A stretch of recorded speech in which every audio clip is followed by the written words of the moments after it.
Hello everyone.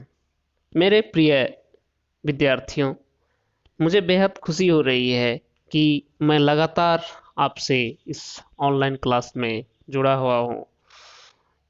आपका इस online class में मैं स्वागत करता हूँ। और आज मैं आपके लिए जो है एक बहुत ही रोचकपूर्ण, बहुत ही महत्वपूर्ण टॉपिक लेकर के आया हूँ। यह टॉपिक ऐसा है कि आपके लिए बहुत बड़ी जिज्ञासा के रूप में रहता है, या आम जिंदगी में भी आम आदमी भी इस तरह की बात सोचता है कि पर्वतों का निर्माण कैसे होता है। तो इसी से संदर्भित आज का टॉपिक है। और यह टॉपिक जो है, ऐसे तो यदि पाठ्यक्रम के हिसाब से देखा जाए तो यह जयप्रकाश विश्वविद्यालय के BA part one geography honours में दिया हुआ है। और इसमें जो पार्ट वन का पेपर फर्स्ट है, उसका यूनिट टू है, उसके अंतर्गत यह टॉपिक है views of homes on mountain building. यानी होम्स का पर्वत निर्माण संबंधित क्या विचार है। उसने पर्वत निर्माण से संबंधित अपने सिद्धांत में क्या कहा, तो ये बातें यहाँ पर है। और यह टॉपिक जो है, इससे प्रश्न जो आपको आता है वह इस रूप में आपको परीक्षा में पूछता है कि होम्स का संवहन तरंग सिद्धांत वलित पर्वतों के निर्माण को किस तरह से संपुष्ट करता है या पुष्टि करता है, स्पष्ट करें। या दूसरे रूप में इस प्रश्न को आपको पूछता है कि पर्वत निर्माण से संबंधित होम्स के विचारों का आलोचनात्मक परीक्षण करें। या फिर आपको दूसरे तीसरे तरह से यह प्रश्न पूछ सकता है कि वलित पर्वतों के निर्माण से संबंधित होम्स के विचार का समीक्षा करें। तो इस तरह से अलग अलग तरीके से यह प्रश्न पूछा जाता है। आपको बता दूं कि यह होम्स महोदय का जो कन्वेंशनल करंट थ्योरी है, उसी थ्योरी से कई एक चीज़ों की जो है कई एक प्रश्नों का समाधान हो जाता है। प्लेट विवर्तनिकी सिद्धांत जो आया, जो कि अभी वर्तमान समय में सबसे ज़्यादा सटीक जानकारी प्रस्तुत करता है, चाहे वह भूकंप की हो, चाहे वह ज्वालामुखी विस्फोट की हो, चाहे वह पर्वत निर्माण की हो, चाहे वह महाद्वीपीय विस्थापन की बात हो, चाहे वह महासागरीय तल का विस्तारण की बात हो। इन सारे प्रश्नों का जवाब जो है इनका यह कन्वेंशनल करंट थ्योरी देने में अब तक सक्षम माना गया है। तो यह जो इनका थ्योरी है, उसी में से एक है कि पर्वतों के निर्माण में यह थ्योरी किस तरह से कारगर है। तो होम्स महोदय जो है, इसने अपने संवहन तरंग सिद्धांत का जो प्रतिपादन किया था, यह 1928-29 में भूपटल की आकृतियों की उत्पत्ति के समस्या के निराकरण के लिए किया।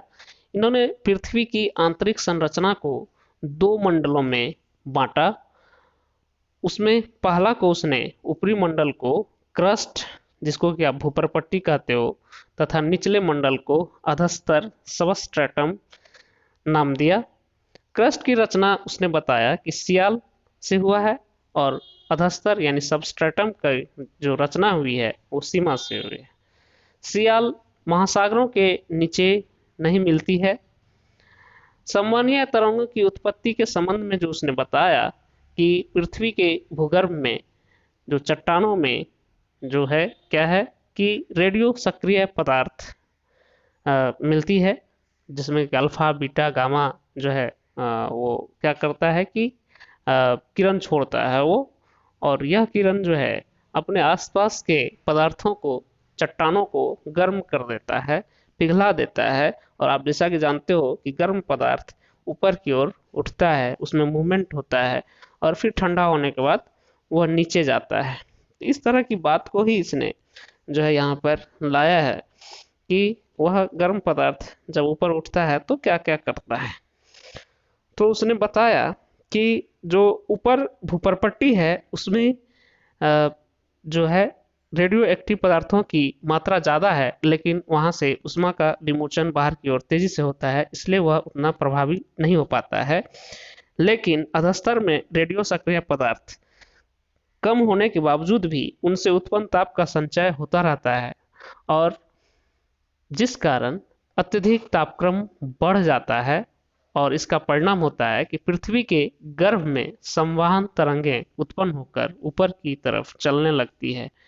पृथ्वी की पपड़ी के नीचे पहुंचने पर इनकी दो स्थितियां होती है। जिस स्थान पर दो संवहन तरंगें अलग होकर एक दूसरे के विपरीत दिशा में प्रवाहित होती है, वहां पर फैलाव यानी कि अपसरण यानी डाइवर्जेंस होने से तनाव की शक्ति पैदा हो जाती है, जिस कारण स्थल भाग दो खंडों में विभक्त होकर विपरीत दिशाओं में हट जाते हैं तथा बीच वाले खुले भाग में सागर का निर्माण हो जाता है। इस तरह महाद्वीपों में प्रवाह होता है। जिस स्थान पर दो केंद्रों से ऊपर उठने वाली संवहन तरंगें पृथ्वी की पपड़ी के नीचे पहुंचकर मुड़कर क्षैतिज दिशा में प्रवाहित होकर एक दूसरे से मिलती हैं, तो उसे अभिसरण कन्वर्जेंस के कारण अभिसरण के कारण दबाव की शक्ति उत्पन्न होती है। परिणामतः धरातल में अवतलन होने से भूसन्नति का निर्माण होता है। इस तरह संवहनीय तरंगों को दो वर्गों में रखा जा सकता है। उठते स्तंभ की तरंगें, जिसे कन्वेंशनल करंट्स कहते हैं, तथा गिरते स्तंभ की तरंगें, conventional currents of rising and falling columns. तो दो तरह का ये हो गया, दो वर्गों में रखा जा सकता है, उठते स्तंभ की तरंगें तथा गिरते स्तंभ की तरंगें, conventional currents of rising and falling columns. अब है कि महाद्वीपों तथा महासागरों दोनों के नीचे तरंगों की जो उत्पत्ति होती है, परंतु महाद्वीपों के नीचे उठने वाली संवहनीय तरंगें अधिक तीव्र होती है, क्योंकि महाद्वीपीय चट्टानों में रेडियो सक्रिय पदार्थ अधिक मिलते हैं। संवहन तरंगों की उत्पत्ति कई केंद्रों से होती है तथा ये उत्पत्ति केंद्र बदलते रहते हैं। महाद्वीपों तथा महासागरों के नीचे से उठने वाली आरोही संवहन तरंगें जब जलमग्न तट के नीचे मिलकर नीचे मुड़ती हैं, तो संपीड़न के कारण इस भाग का अवतलन होता है तथा भूसन्नति का निर्माण होता है। इस तरह भूसन्नति की स्थिति गिरते स्तंभ के ऊपर या अवरोही तरंगों के ऊपर होती है। आरोही तरंगें महाद्वीपों तथा महासागरीय तली के नीचे के कुछ भागों को उच्च तापक्रम के कारण पिघलाकर उन्हें भूसन्नति में जमा करने लगती है। इस तरह महाद्वीपीय परत पतली होने लगती है। लगातार संपीड़न तथा तलछटिया निक्षेप के कारण भूसन्नति में क्रमशः निरंतर धसाव होता रहता है। संवहनीय तरंगों की क्रिया चक्रीय होती है तथा इसी के दौरान भूसन्नति का निर्माण, पर्वत की उत्पत्ति तथा उसका उत्थान होता है। इस दौरान संवहनीय तरंगों की जो है वह तीन अवस्थाएं होती है, और इस तीन अवस्था में जो है जो पर्वत का निर्माण होता है वह क्रमिक रूप से देखने को मिलता है। तो ये पहला जो अवस्था होता है, इस अवस्था का समय सबसे लंबा होता है, जिसके अंतर्गत दो केंद्रों से आने वाली संवहनीय तरंगें मिलकर जलमग्न तटों के नीचे भूसन्नति का निर्माण करती है।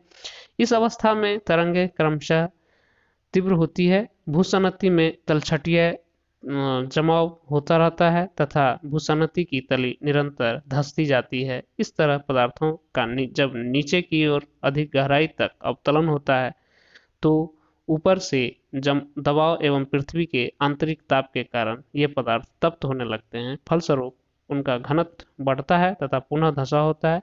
इस तरह कुछ ताप रूपांतरण के समय खर्च हो जाता है, जिससे ताप का अधिक संचय नहीं हो पाता है। अब द्वितीय अवस्था जो होता है, इसमें संवहनीय तरंगों की गति अत्यधिक तीव्र हो जाती है, परंतु यह अवस्था कम समय तक ही रहती है। इस अवस्था में तरंगों के सर्वाधिक तीव्र होने का एकमात्र कारण गिरते स्तंभ में शीतल पदार्थों का अवतलन तथा उठते स्तंभ में तप्त पदार्थों का प्रवाहित होना होता है। महाद्वीपों तथा महासागरों की ओर से आने वाली तरंगों तीव्र गति से मिलकर नीचे मुड़ जाती है तरंगें, जिससे भूसन्नति के मलबा पर क्षैतिज संपीड़न पड़ता है। फलस्वरूप भूसन्नति का मलबा भींचकर वलित हो जाता है, आपस में जो है सिकुड़ कर वलित हो जाता है तथा पर्वत निर्माण प्रारंभ हो जाता है। अब तृतीय अवस्था में जो होता है, यह अंतिम अवस्था है, इसमें संवहनीय तरंगों का क्रम क्रमशः क्षीण होने लगता है। इसका प्रमुख कारण गिरते स्तंभ में गर्म पदार्थों का अंत तथा उठते स्तंभ में शीतल पदार्थों का उठना है। धीरे धीरे समस्त उठता स्तंभ शीतल हो जाता है, जिस कारण संवहन तरंगों का समापन हो जाता है, उनकी समस्त प्रक्रिया समाप्त हो जाती है। इसके कई परिणाम होते हैं। अब परिणाम क्या होते हैं? पहला, निक्षेपण के समाप्त हो जाने से गिरते स्तंभ के ऊपर दबाव कम हो जाता है, जिस कारण गिरते स्तंभ के पदार्थ धीरे धीरे ऊपर उठने लगते हैं और पर्वतों में उत्थान प्रारंभ हो जाता है। दूसरा जो होता है परिणाम, दबाव के कम हो जाने से भारी पदार्थ जो नीचे दब गए थे अब ऊपर उठने लगते हैं, जिससे पर्वतों में पुनः उत्थान होने लगता है। इस प्रकार इस सिद्धांत के आधार पर पर्वत निर्माण की अवस्थाओं, भूसन्नति अवस्था, पर्वत निर्माण की अवस्था तथा विकास की अवस्था का भली प्रकार से स्पष्टीकरण हो जाता है। अब है कि होम्स महोदय ने जो अपना सिद्धांत दिया था, इनके सिद्धांत को ग्रिग्स महोदय ने अपने प्रयोग द्वारा जो है इनके संवहन, होम्स महोदय के संवहन तरंग सिद्धांत को जो है वह प्रमाणित करने का, सत्यता को प्रमाणित करने का कोशिश किया।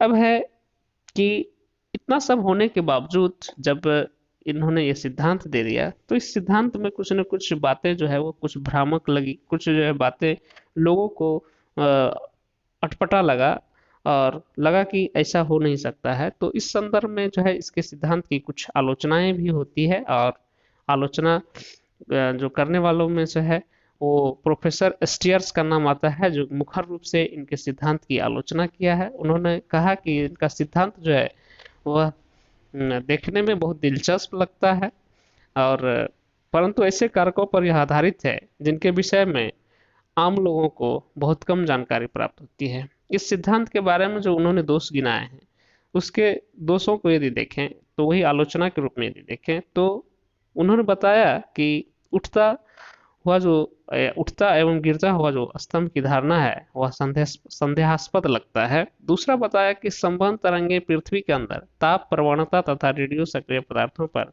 आधारित है, जिनके विषय में जानकारी का अभाव है। तीसरा बताया कि क्रस्ट के नीचे संवहन तरंगों का क्षैतिज प्रवाह भी एक संदेहास्पद तथ्य है। चौथा बताया कि रूपांतरण द्वारा भारी पदार्थों का नीचे की ओर धसाव एक भ्रामक समस्या है। और फिर वो बताता है कि अगला पांचवा कि आरोही तरंगें क्रस्ट के नीचे मुड़कर क्षैतिज रूप में न चलकर ऊपर भी चल सकती है। ऐसी स्थिति में तीव्र तरंगें भूपटल को तोड़कर भयंकर विस्फोट से धरातल पर ज्वालामुखी क्रिया को जन्म देगी, न कि तनाव द्वारा सागर का निर्माण करेगी। कुछ हद तक इनकी आलोचना भी है, वो सत्यता भी है, कुछ सही भी लगता है। लेकिन अब इसके यदि सिद्धांत का पूरी तरह से मूल्यांकन किया जाए होम्स महोदय के सिद्धांत का, तो यह स्पष्ट होता है कि जो इनका सिद्धांत है वह निश्चित रूप से पर्वत निर्माण संबंधी जो इनका विचार है वह बहुत हद तक जो है सत्यता को प्रमाणित करता है, क्योंकि इनका सिद्धांत प्लेट विवर्तन की सिद्धांत जो है उससे जुड़ा हुआ है। प्लेट विवर्तन की सिद्धांत भी इनके जो कन्वेंशनल करंट थ्योरी है उससे काफ़ी जो है प्रभावित है, और इनका जो यह सिद्धांत है यह वर्तमान परिप्रेक्ष्य में जो भूगर्भिक घटनाएं होती है उन सारी घटनाओं का बहुत हद तक जो है समाधान करने में सक्षम है। इसलिए इनके सिद्धांत की आलोचना भी यदि की जाती है तो बहुत हद तक इनका सिद्धांत जो है वह सर्वमान्य है, और जो है मतलब सत्य से बहुत ज़्यादा परे नहीं है।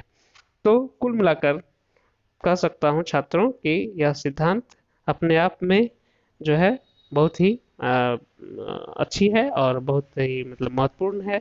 बहुत सारी भूगर्भिक और जो समस्याएं हैं जो धरातल पर जो स्थलाकृति का निर्माण से संबंधित जो भी प्रश्न था उसके समाधान करने में सक्षम है। तो उम्मीद करता हूँ छात्रों कि आज का जो यह ऑनलाइन क्लास हुआ, इस क्लास से आपने काफ़ी लाभ उठाया होगा, आपको बातें अच्छी तरीके से समझ में आई होगी। और यदि फिर भी आपको यदि समझ में नहीं आया हो तो फिर आप हमसे संपर्क करेंगे और फिर मैं आपको समझाने का प्रयत्न करूंगा। तो मिलता हूँ फिर आपसे एक नया टॉपिक के साथ। तब तक के लिए आप अपना स्वाध्याय करते रहिए, पढ़ते रहिए और जो है यह नोट्स तैयार भी करते रहिए। तो तब तक के लिए, अगले मुलाकात तक के लिए धन्यवाद।